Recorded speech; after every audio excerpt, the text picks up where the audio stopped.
А в Амиконском районе люди пострадали не от промышленных отходов, а от обычных канализационных вод. Фекалии подтапливают их дома. Обращения, жалобы – все тщетно. Куда теперь обращаться жильцам и кто должен нести ответственность? В материале Артура Старостина. Семья Кочуковых в майские праздники безуспешно боролись с ликвидацией последствий зимних разливов. Но 4 дня выходных ничего не делали. Загрязненная фекалиями вода поступила во двор в ночью. Начался период активного таяния. Перед семьей стоит реальная угроза подтопления дома. Вот это результат бесхозяйственности, я считаю, администрации поселка Уснера. Я здесь прожил 40 лет. Это не наводнение, это всего лишь 40 лет обещаний, что прочистят протоку.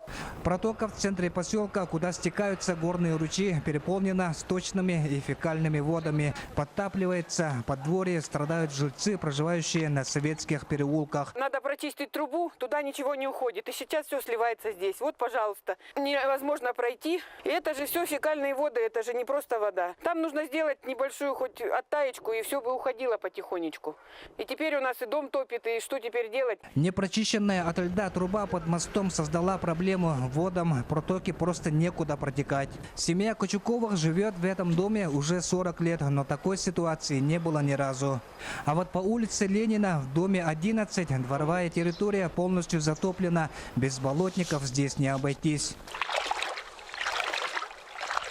Эта картина напоминает 2013 год. Тогда уровень воды в реке сильно поднялся и пострадали большинство домов поселка. А в 2 часа ночи как долбануло. Вот, смотрите, видишь, в музее пошло.